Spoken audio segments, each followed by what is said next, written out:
What's up, guys? I'm Josh Elliott, and today we are doing something new, so I must have energy. So if you follow our Instagram account, then well, first off, if you're not following our Instagram account, then what are you doing? Go do that. Go follow our Instagram account. It's great. You can get updates for our channel. But anyway, if you're following our Instagram account, then you know that we're adding a new addition to the channel called mini reviews, where every week, or I will try to do this every week, I will review all of the movies I've seen over the past week and get it uploaded as soon as possible as a way to help us keep up with all of the movies that we're lacking behind on. Because with me being in college now, it's hard for me and the film nerds to get together and make reviews, and so we're getting behind on a lot of stuff. I don't want the channel to suffer because of scheduling issues. So today I will be reviewing every movie that I have seen this year that we have yet to review for the channel. And hopefully further along the line I'll get to make full reviews of these with the rest of the film nerds. Here are 11 movies that I have seen this year that we have not reviewed yet. That's right, 11 movies. Let's get this show on the road. So the first movie that I'm reviewing is a movie I saw back in February that I never got the chance to rewatch, but I'm reviewing it now just based on my memory, called Annihilation. Annihilation is a science fiction thriller about a thing that crashes into a lighthouse and creates this gooey layer of substance that starts expanding around New Orleans. This thing is called the Shimmer, and Natalie Portman and a group of 4 other women go into the Shimmer to figure out what it is that's causing all these genetic mutations inside of it. I thought this movie was pretty fantastic. It was a gem toward the beginning of the year. First off, I love the fact that it's a female-led cast. They all bring something to the table, and all of these characters have a life to them. They all feel like fully developed characters. They each have a backstory, and they're all fascinating to watch. Specifically Tessa Thompson, who is kind of the moral center of the story and has a really beautiful scene towards the end. Alex Garland, who also directed Ex Machina, really knows how to play an audience, and he does so in this film. This film has some beautiful visuals, gorgeous set design, and it's fascinating to see how, as the characters go deeper into the Shimmer, how it starts to affect their minds differently. And the climax of this movie is so explosive and metaphorically and visually kaleidoscopic. This movie is a feast for the eyes, and even now I'm still not quite sure what the message of it is, but I like that because it keeps you thinking about it. I'm still thinking about it even after all of this time, and I still think it's one of the best movies of the year. I will give it a 9.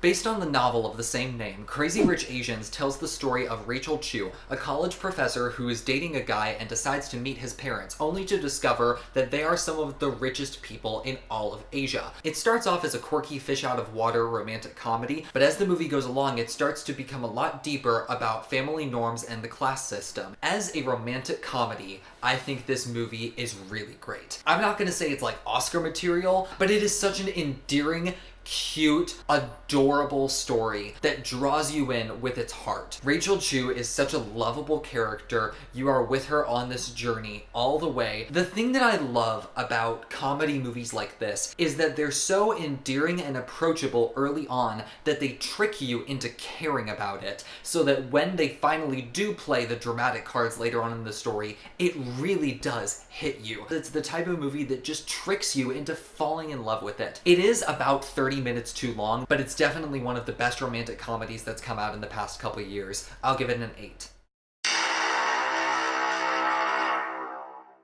A Simple Favor sees Anna Kendrick as the single mom of a first grader who becomes friends with another mom of another first grader played by Blake Lively. Blake lives a very different life than Anna Kendrick's character, having a very fancy house, but having an ultimately soulless and drained existence. Things get really interesting though when Blake Lively's character goes missing, and Anna Kendrick, not quite sure that this story is as simple as it seems, decides to investigate this disappearance and learns a whole lot more about Blake Lively than she thought she would. This movie is like Heather's, but for moms. This movie should not work, but it does. As long as you suspend your disbelief enough to just go along with everything the movie tells you, this is a lot of fun. But if you just embrace the rich, classy, dark humor of this story, then you're in for quite a thrill ride of a movie. The final act does get way too over the top, and so many characters are lying to each other, and there's no one character that you're seeing strictly from the perspective of, that it gets a little difficult trying to keep track of who knows what, who's lying, who they're lying to, and what they're lying about. So that final act is a bit of a detriment to the movie, but the rest of the movie is so much fun, and I would definitely recommend it if you're into dark humor. I will give A Simple Favor a 7.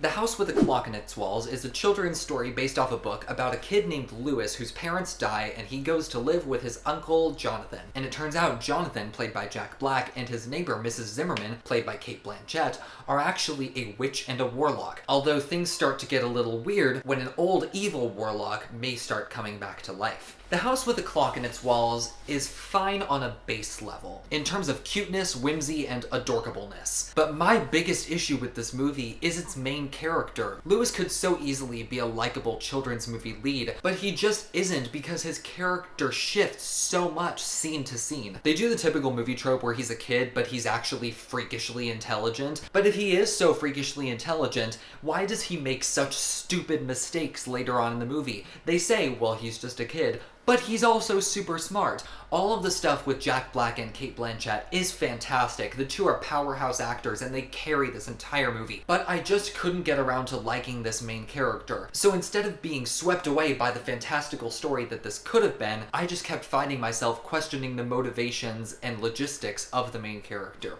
So I'll give The House with a Clock in Its Walls a 5. Assassination Nation tells the story of 4 teenage girls living in a town called Salem, and this town suddenly starts to go haywire when people's secret information starts getting leaked for the entire town to see, and everyone starts turning on each other. This movie is clearly meant to be a parallel to the Salem witch trials, which I don't think it's trying to hide because the town is literally called Salem. Obviously, the point that the movie's trying to make is that people are so quick to make accusations instead of just own up to their own actions, and the way the movie does it is a lot of fun to watch. Like, the final act of this movie is very similar to The Purge. It's so violent and invasive and insane, but I feel like the social commentary it's trying to make won't really hit audiences because the characters that it's trying to compare us to are behaving so ridiculously and outrageously wrong that we obviously are going to relate to the characters that are doing the right thing instead of the characters that we're actually being compared to. And I feel like that's a big issue in a movie where its social commentary is such a big deal. So I'll give Assassination Nation a 5. Sierra Burgess is a Loser tells the story of a high school student named Sierra Burgess who starts accidentally catfishing a boy when a mean girl gives him Sierra's number instead of hers. Sierra is perfectly aware that this guy thinks she is somebody else, but she feels a genuine connection with him and decides to keep going with it. While Sierra Burgess is a Loser isn't a badly made movie and it's finely acted, it is one of the most morally abhorrent movies I have ever seen in my entire life. Mild spoilers ahead. Go to the time code at the bottom of the screen if you want to avoid spoilers, because I just have to talk about this. This movie is a pro-catfishing movie. Obviously, the point this movie is trying to make is that you don't have to be pretty in order for guys to like you. They will like you for you if they are the right guy. But to use catfishing as a plot device to reach that point is just so awful. I cannot believe somebody didn't try and stop this. And while it is a good thing that Sierra learns her lesson at the end of the movie and finally admits that she did a bad thing, everything still works out for her in the end. So there are probably going to be a bunch of girls out there that think, well, because it worked out for Sierra, it's got to work out for me. No. I get that the movie realizes that catfishing is a bad thing, but if everything is going to work out for your main character after they do something horrible, something needed to be changed, and this movie did not do that, and I'm furious with it. I will give Sierra Burgess is a Loser a 3. Venom tells the story of Spider-Man villain Venom, but in this movie, Spider-Man is not in it. This is an origin story for a villain where Eddie Brock, played by Tom Hardy, discovers some secrets at an organization called the Life Foundation, which is killing innocent people as a way to experiment on these alien species that attach themselves to humans. One of these alien species, called Venom, attaches itself to Eddie. My biggest issue with Venom is that it can't really decide whether it wants to be a superhero story or a supervillain story. The whole purpose of it was to make an origin story for a supervillain, and it was originally going to have an R rating. I think with an R rating it would have been better, but I don't know how much it would have saved it because the story just isn't that good. Tom Hardy is really bad as Eddie Brock and so over the top in his performance. Michelle Williams looks like she's phoning it in the entire time. While the action sequences are fun and the visuals with Venom are cool, later on in the story, Venom starts to become good. He becomes the protagonist of the story, which seems out of place in a movie that's supposed to be an origin story for a villain. I feel like while Venom is fun at times, it ultimately falls victim to its tonal inconsistencies. I will give it a 4. A Star is Born is the first major Oscar contender to come out this year, and it tells the story of a young up-and-coming singer, Ally, played by the very famous Lady Gaga, and an already successful singer, Jackson Maine, played by Bradley Cooper. The two become romantically involved, and Jackson helps give Ally's career a kickstart. Ally ends up becoming much more famous than Jackson ever was, and Jackson's alcoholism ends up becoming a toll on his career and on their relationship as Ally's stardom continues to rise. Bradley Cooper and Lady Gaga are fantastic in their roles. They're very sincere, honest, and natural in their portrayals, specifically Lady Gaga, who's getting a lot of Oscar buzz. My one issue with this movie is that their relationship is so obviously doomed from the start. I couldn't really get as invested in it as I wanted to, and as a result, it causes a big dip in the middle. The movie is 2.5 hours long, and a lot of it is just watching their relationship blossom and watching Ally's career blossom, but since it's pretty clear where the story is going, I wasn't as invested in watching the story go to those places. The final act is phenomenal, and it's worth the price of admission,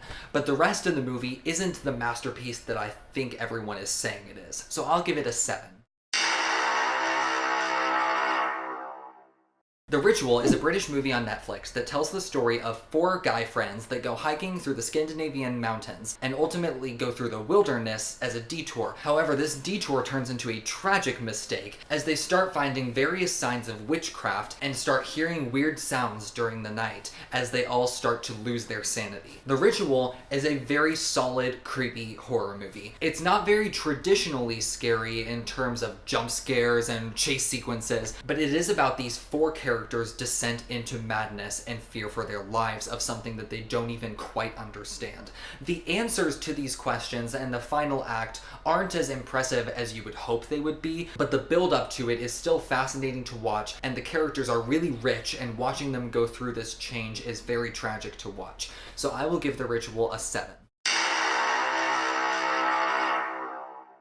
Bad Times at the El Royale takes place at a hotel called the El Royale in the early 70s, and a bunch of crazy shit is happening there. I can't really get into the details of this plot because there are so many subplots of this story supported by such dynamic, amazing characters played by powerhouse actors: Jeff Bridges, Cynthia Erivo, Dakota Johnson, Chris Hemsworth, John Hamm, I think newcomer Lewis Pullman, who holds his own amongst these absolute powerhouse actors. All of these characters are fascinating to watch. All their storylines are so interesting. This movie cranks the energy up to 11, and it keeps your attention span through its entire 2-hour and 20-minute runtime. The set design and visuals are so colorful and vibrant. Yes, sometimes new elements will be introduced that don't seem to work at first, but as they affect the characters more within the story, you start to buy into it more, and it starts affecting the story in more positive ways. I'm mainly talking about the final hour, because it goes in places you don't expect it to, and it takes a bit to get adjusted to it, but once you do,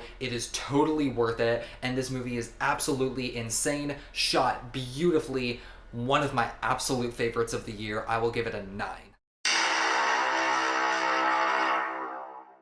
First Man is Damien Chazelle's 3rd feature-length film and is another big Oscar contender this year, telling the story of Neil Armstrong and the first mission to the moon, with Ryan Gosling playing Neil Armstrong. This movie is getting a lot of critical acclaim, but honestly, I thought it could have been so much better. I was very disappointed. Even though I guess Neil Armstrong was a pretty quiet and reserved guy in real life, I don't know if it's the way he's written in this movie or if it's Gosling's performance or a weird combination of the two, but his character is so stale and lifeless and boring, and he's barely in any scenes with his wife or his kids. Since I couldn't really root for Armstrong as a character, the movie was kind of a drag. It's 2 hours and 10 minutes, and I honestly think a good 30 minutes could have been cut off, and it still would have been slow. Damien Chazelle's direction is a little jarring as well. It's very shaky, which works for the dramatic scenes, but during the more low-key scenes, it does not need to be as shaky as it is. There were some pretty profound moments toward the end, and the moon landing sequence where they first step onto the moon is so quiet and gorgeous. But the rest of the movie was such a big disappointment, it's hard to believe that this was made by the same guy that directed 2 of the best movies of the past 5 years. I will give First Man a 5. I made it through all of those movies. I am so happy. my voice is going to be killing me after this, but you know what? It was worth it because I finally got my opinion out on these movies. Please let me know if you like these mini reviews and if you want me to keep doing them. I just want your feedback. This is a new era of the Film Nerds. We're changing a lot of things, introducing a lot of things, and I just really want to know what your guys' feedback is. So please let me know. That would be greatly appreciated. Love you guys. Be sure to like this video, click here to subscribe, click here to watch our last video. Also follow our Instagram account, link is in the description, and my Letterboxd account is in the description. Thank you guys so much. See you next time.